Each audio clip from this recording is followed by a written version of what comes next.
The violent chain of events started with a kidnapping and a shooting at a home on Monteverde Drive, then a pursuit that ended in more gunfire less than 2 miles away on Wandering Ridge Drive.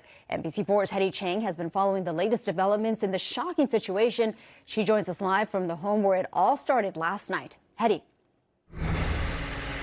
Yeah, Annabelle, neighbors here on Monteverde Drive here in Chino Hills, they say they can't comprehend, they can't wrap their heads around what happened here last night.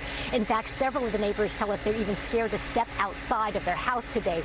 Here's what we know from investigators. They say last night, right around 10:15, two men showed up at this home. It's the house on the corner, the two-story house, that they shoot the man who comes out of the house. They put that man in their trunk, and that's just the beginning.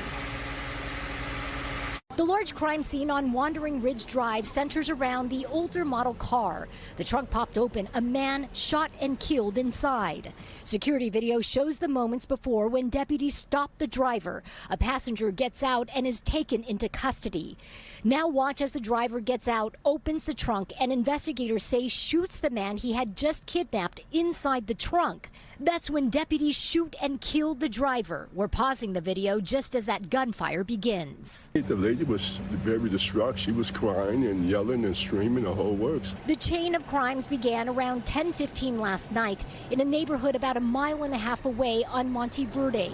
Detectives say the two men kidnapped a man from this home and shot him and put him in the trunk. Sitting at the house and we heard a couple of shots and somebody was help me. And we ran outside and they put whoever they put in the car and they took off real fast and they hit the curb right there. When deputies got there, the men led police on a short pursuit to that neighborhood where it all came to a deadly end. As you can imagine, this is going to be a very complex and lengthy investigation. The detectives say they're not looking for anyone else, and they don't believe that there's a public threat to this community and the one neighborhood about a mile and a half away from here. Annabelle, I should mention in the past hour or two, I'd say at least a dozen family members have showed up at the house. They are inside right now, many of them very, very distraught. But we did speak with a man who identifies himself as the nephew of the man who lives here. You're going to hear from him coming up at 4 o'clock. We're live in Chino Hills. Hetty Chang, NBC4 News.